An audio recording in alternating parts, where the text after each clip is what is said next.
Assalamualaikum warahmatullahi wabarakatuh. Alhamdulillah wa syukru ala ni'amillah amma ba'du. Pendengar dan pemirsa dimanapun Anda berada, terima kasih Anda masih bersama kami di Mutiara Pagi RRI Bandung pagi hari ini. Alhamdulillah pagi hari ini pendengar, kami bersama Al Ustadz Haji Nurdin akan membahas tentang menunda punya anak pada saat setelah perkawinan. Kalau istilah bahasa Inggrisnya itu apa Pak Ustadz? Nah, bisa dipengeras ini child free ya. Child free. Nah, ketika kita berbicara child free, ini sering terjadi mungkin karena saat ini Pak Ustadz, orang itu menikah dia lebih menunda tidak punya anak dulu karena terhalang oleh karir. Bisa jadi karena memang sudah ada perjanjian kedua belah pihak. Seperti apa? Silahkan Pak Ustadz. Terima kasih. Assalamualaikum warahmatullahi wabarakatuh. Alhamdulillahirrahmanirrahim. Hamdan syakirin, hamdan naimin. Kalau ya asal judulnya tawarkan itu free child Pak ya. Padahal istilah Inggrisnya itu child free. Child free itu artinya bukan menunda, ya, tapi dia tidak ingin punya anak. Ya, tidak ingin punya anak. Beda ya. Beda. Ya, ya. Gitu. Ya hanya kalau menunda itu dia akan pasti punya anak. Iya, kan? iya, iya. Tapi kalau child free dia sama sekali tidak mau punya anak. Ya. Ini ada beberapa hal yang perlu kita lihat mengenai child free ini. Ada beberapa kemungkinan, ya, bisa dari faktor kesehatan, dari faktor ekonomi, dari faktor sosial, ya. Banyak hal yang bisa dilihat, gitu ya. Jadi beda istilah antara free child dengan child free. Ya. Ya. Kalau free child itu artinya anaknya itu bebas, dia ada anak gitu, tapi dia berkelakuan bebas gitu ya, tidak terkungkung oleh aturan gitu. Ini kembali kepada dia berumah tangga tetapi tidak ingin punya anak. Tidak ingin punya anak. Alasan pertama, karena memang satu alasan sakit, salah satu diantaranya yang dokter itu memutuskan dia memang tidak punya keturunan. Seperti apa ketika hal itu terjadi, Pak Ustadz? Tadi sudah disebutkan bahwa mungkin ada beberapa hal yang menyebabkan dia menganut paham child free. Ya, ini mungkin sudah konsensus dengan sebelum pernikahan antara suami istri tersebut. Ya, yang pertama adalah kemungkinan bisa terjadi child free ini lantaran latar belakang keluarga. Dia di keluarga mungkin mengalami, apalagi yang keluarga broken home, melihat dari perlakuan orang tua kepada dia, maka dia berasumsi, kalau saya nanti nikah, buat apa punya anak? Kalau saya pun seperti ini perlakuan dari orang tua, gitu ya. Jadi yang pertama adalah faktor keluarga, latar belakang keluarga. Kemudian juga bisa karena lingkungan, ya, lingkungan mempengaruhi dia juga. Misalnya si perempuannya ingin tetap kelihatan cantik, awet muda, kan kalau sudah mengandung beda kan auranya ya. Nah itu juga salah satu faktor, ya. Kemudian bisa juga karena kondisi finansial, ya, kondisi finansial,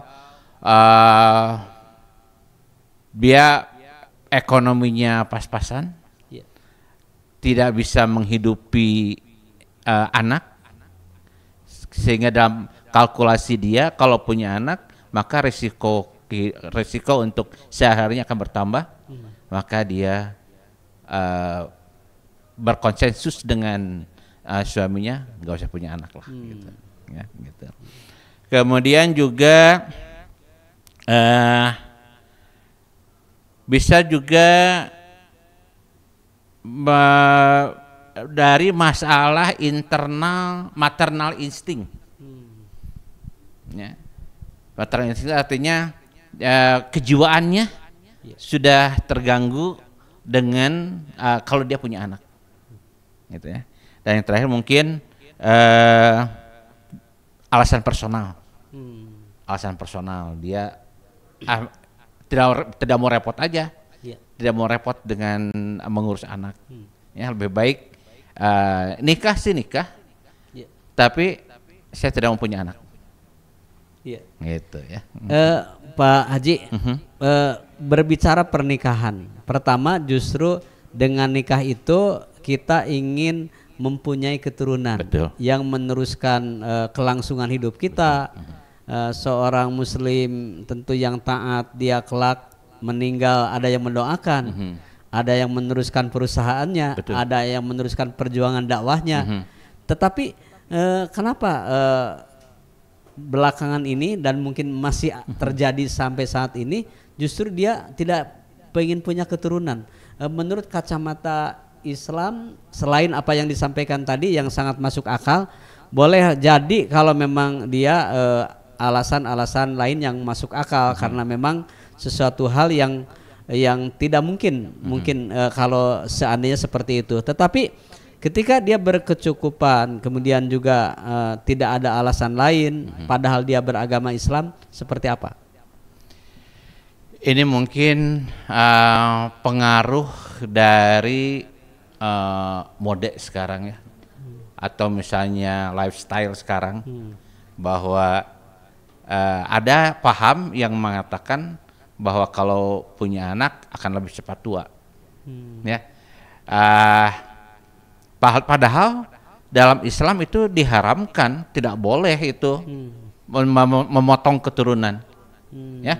Seperti sabda Nabi, nikahlah wanita yang penyayang dan subur, ya. Karena aku akan bangga dengan kalian di hadapan para umat yang lain bahwa umatku lebih banyak. Ya, ini adalah hadis riwayat Ibnu Hibban. Ya, jadi berdasarkan dari hadis ini, Rasulullah SAW juga menganjurkan bahwa kita mempunyai keturunan yang banyak untuk meneruskan, seperti tadi Pak Haji katakan, untuk meneruskan dakwah kita, untuk meneruskan juga mungkin ada perusahaan, atau juga untuk menyambung keturunan kita. Bahkan kita ingat bahwa salah satu penghalang orang tua masuk neraka itu karena ada anak yang soleh. Betul. Ya. Ini ada satu riwayat mengatakan ketika Rasulullah Isra Mi'raj itu melihat ada seseorang yang dalam kuburnya sedang disiksa. Ketika Rasul lewat, si malaikat itu berhenti menyiksa orang tersebut. Maka si mayatnya itu bertanya, kenapa Anda menghentikan siksaan pada saya? Ya. Ini menurut riwayat Rasulullah. Bagaimana saya akan meneruskan siksaan kepadamu ketika di dunia masih ada anakmu yang memintakan ampun kepada Allah untukmu? Masya Allah. Jadi dengan adanya anak itu bisa menunda siksa seorang tua ketika berada dalam kubur. Masya Allah. Itu salah satu manfaat. Kenapa Rasulullah menganjurkan pada kita, pada umatnya, untuk bahkan lebih banyak nikah dengan wanita yang subur dan mempunyai anak banyak. Ya, jadi salah satu untungnya itu. Iya. Jadi doanya itu sangat dinantikan oleh orang tua yang sudah meninggal, doa anak yang soleh yang selalu mendoakannya. Ya, dan hadis pun kan dikatakan idza mata ibnu adama in qata'a amaluhu illa min salasin. Salah satunya adalah waladun solihun yad'ulah. Nah itu. Masya Allah. Pendengar dan pemirsa di luar sana banyak orang yang menangis datang ke dokter ahli, ke dokter kandungan, ke paranormal, Betul. malah berobat ke luar negeri. Iya. Hanya satu tujuan, ingin mempunyai keturunan. Mhm.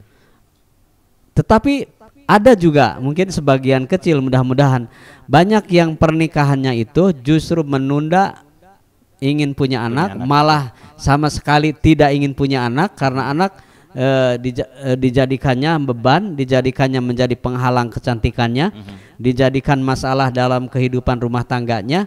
Tetapi bagi kita seorang muslim, apa yang disampaikan pendengar bahwa punya anak itu menjadi aset kita.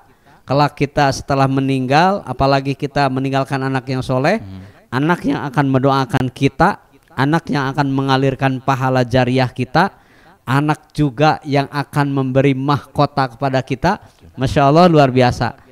Seperti apa lagi Pak Ustadz? Rasulullah juga menceritakan bahwa kalau ada anak yang mati di dalam kandungan, artinya keguguran, ya, kemudian orang tuanya ketika dihisab oleh Allah, divonis untuk masuk neraka, si anak ini bisa komplain kepada Allah, ya, bahwa orang tuanya itu yang sudah melahirkan dia, yang akan melahirkan dia, supaya diampuni dosanya dan dimasukkan ke dalam surga. Maka Allah memerintahkan pada anak tersebut, ambillah orang tuamu dengan memakai ari-arimu, karena kan kalau meninggal dalam kubur ari-arinya juga kayak ini. Dengan memakai ari-arimu, ambil orang tuamu, masukkan dia ke surga. Masya Allah. Itu adalah salah satu manfaat dari anak mempunyai keturunan yang bisa menghalangi orang, yang bisa menjahit orang tua dari azab neraka menjadi masuk surga. Masya Allah. Jadi ternyata luar biasa ya. Betul. Punya anak itu bukan saja, tepai kebalikannya, Pak Haji.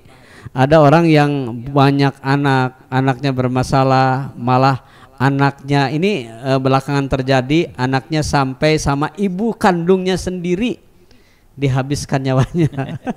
Karena memang menurut pemeriksaan tidak gila. Ada yang mengatakan seperti itu. Ketika khawatir kita ketika punya anak, khawatir tidak bisa dididik, tidak bisa dicukupi segala kebutuhannya, hanya rasa khawatir saja, berarti berprasangka buruk kepada Allah. Seperti apa? Kembali pada didikan di keluarga. Didikan di keluarga itu sangat penting, terutama difondasi dengan agama. Ya. Kalau hanya untuk melahirkan saja tanpa pendidikan, nah itu justru anak tersebut akan membuat celaka bagi orang tuanya, gitu ya.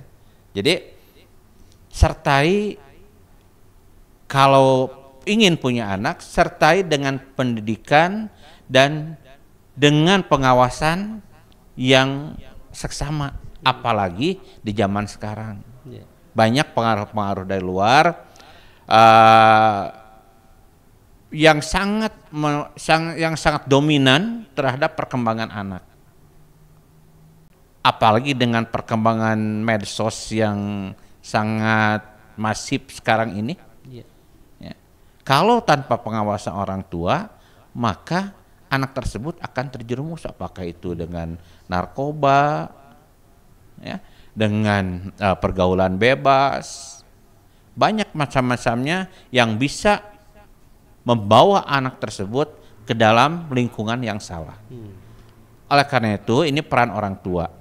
Peran orang tua, apalagi di kita kan dikenal dengan ada keluarga berencana, ya. Ya, artinya bukan tidak ingin punya anak, tapi membatasi anak supaya bisa mendidik anak dengan cukup lah, artinya. Ya. Karena banyak anak tanpa dasar agama, tanpa dasar pendidikan juga akan membawa celaka bagi orang tua. Ya, jadi yang pertama adalah bekal untuk anak itu, landasi atau pondasinya adalah dengan belajar agama. Iya. Ya. Ini artinya kalau kita sanksi Allah akan memberikan rezeki setelah kita punya anak, itu yang haram. Nah itu tidak boleh. Tidak boleh. Karena pasti Allah akan memberi rezeki pada makhluk yang akan manusia. Semua makhluk hidup pun itu sudah diberi rezeki oleh Allah. Iya. Gitu. Pak Haji, baru-baru ini dengan hangatnya Gubernur kita Pak Deddy Mulyadi, karena melihat situasi anak sekolah tawuran, perkelahian, kemudian juga malas sekolah, kemudian kecanduan gadget, apalagi, dan banyak yang lain. Malah miris sekali juga yang usia anak itu masih usia dini, ini sudah terjadi penyelewengan sosial, termasuk tanda kutip penyelewengan seks bebas. Sehingga inisiatif atau punya pemikiran yang luar biasa gubernur kita ini, cobalah si anak itu kalau memang orang tuanya pertama, orang tuanya tidak mampu mendidik, tidak mampu mengarahkan, seperti itu. Kemudian juga kita masukkan ke barak militer. Tetapi ini pro kontra. Pertama sebenarnya kalau menurut saya sendiri tidak akan dididik militer, hanya dia akan disiplin bangun paginya, dia disiapkan bangun sholat tepat waktu, belajar tepat waktu, bermain tepat waktu. Nah, bagaimana menyikapi gubernur kita yang luar biasa itu, Pak Haji? Saya kira gagasannya bagus, hanya mungkin tidak hanya diluncurkan begitu saja, tapi harus kerjasama dengan stakeholder yang lain. Iya. Ya, apalagi misalnya kerjasama dengan militer, dengan kepolisian, tetap dinas pendidikan harus disertakan. Bagaimana bentuk kurikulumnya, bagaimana bentuk pendidikannya, ya. Kemudian duduk bersama antara pihak pemerintah, pihak kepolisian atau militer dengan dinas pendidikan, bahkan mungkin dengan guru-guru yang ada di sekolah tersebut. Ya. Kebutuhan anak ini apa? Ya. Kekurangan anak ini apa? Kemudian misalnya dia nakalnya di bidang apa? Gitu. Kalau misalnya tawurannya memang bisa diberikan pendidikan secara disiplin kepada anak, ya, disiplin kepada anak. Kemudian latihan-latihan yang lainnya yang bisa menyibukkan dia dengan latihan tersebut sehingga tersalurkan energinya. Jadi dalam hal ini gagasan gubernur tentu baik, tentu punya niat yang sangat bagus, hanya mungkin tidak bisa diluncurkan dengan begitu saja. Harus kerjasama dengan pihak-pihak lain, ya, dengan pihak dinas pendidikan, dengan pihak orang tuanya pun segalanya, pihak lainnya pun diajak. Jangan hanya diambil orang anaknya saja, orang tuanya dibiarkan, tapi juga harus tetap diajak ngobrol. Gitu. Pendengar dan pemirsa, narasumber kita pagi hari ini Dr. Andes Haji Nurdin ini salah satu penggiat pendidikan. Beliau mantan seorang guru di salah satu sekolah menengah atas di Kota Bandung, dan dia sangat paham seperti apa mendidik anak dulu dan sekarang. Pak Haji nih, jujur kalau melihat dari kehidupan anak dulu dan sekarang, pada saat Pak Haji aktif mengajar atau mendidik anak-anak, apa yang terbesit pesan ingin disampaikan kepada baik gurunya, baik orang tuanya, baik muridnya, seperti apa?